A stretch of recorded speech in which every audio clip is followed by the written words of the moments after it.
बिस्मिल्लाहिर्रहमानिर्रहीम। अस्सलामु अलैकुम। वेलकम टू सऊदी इन्फो और मैं हूं मोहम्मद कबीर। सऊदी महकमा ट्रैफ़िक ने दो अहम अपडेट्स जारी की हैं। एक है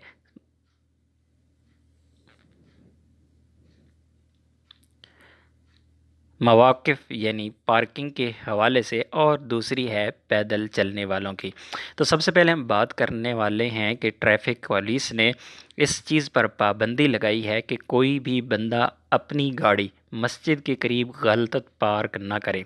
गलत पार्किंग की सूरत में आपको जुर्माना होगा। पहले होता था कि दो चीज़ें यहाँ पर बहुत ज़्यादा ज़रूरी हैं आपके साथ वज़ाहत करना कि एक मस्जिद के साथ लोग गाड़ियाँ किसी तरतीब से खड़ी नहीं करते, और दूसरी वो जगह वो पार्किंग जो खसूसी हज़रात जो हैं, जो स्पेशल लोग हैं, जो माज़ूर लोग हैं, जिनके लिए मखसूस पार्किंग होती हैं, ऐसी जगह पर गाड़ी खड़ी करना कोई बड़ा मसला नहीं था। लेकिन अभी बाकायदा एक्शन लिया गया है। अगर आप किसी ऐसी जगह पर गाड़ी खड़ी करते हैं जो किसी माज़ूर के लिए, माज़ूर लोगों के लिए, कोई भी पब्लिक प्लेस है, कोई हॉस्पिटल है, कोई पार्क है या मस्जिद है, कहीं भी, तो जो माज़ूर लोगों के लिए स्पेशल पार्किंग है, आप वहाँ पर गाड़ी पार्क नहीं कर सकते। अगर गाड़ी आप पार्क करेंगे तो आपको 500 रियाल तक जुर्माना हो सकता है।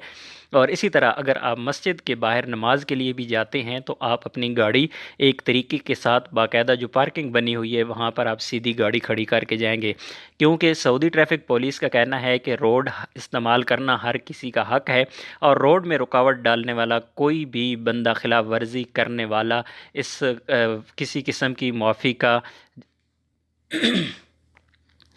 रोड में रुकावट डालने वाला कोई भी बंदा काबिल माफ़ी नहीं है, उसको जुर्माना किया जाएगा, चाहे वो मस्जिद के बाहर गाड़ी खड़ी करता है।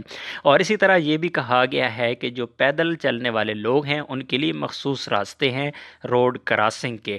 आप ज़ेब्रा क्रॉसिंग के ज़रिए रोड क्रॉस करते हैं, या इशारा बंद है आप रोड क्रॉस करेंगे, या फिर कोई भी पुल है, अंडरपास है, आप उसको इस्तेमाल करेंगे। आप इस तरह अगर गलत तरीके से रोड पार करेंगे तो आपको उस पर भी जुर्माना होगा। उम्मीद है आज की वीडियो आपको अच्छी लगी होगी। वीडियो अच्छी लगी तो वीडियो को लाइक कीजिएगा। मिलते हैं एक और नई वीडियो के साथ, तब तक के लिए इजाज़त दीजिए। अल्लाह हाफ़िज़।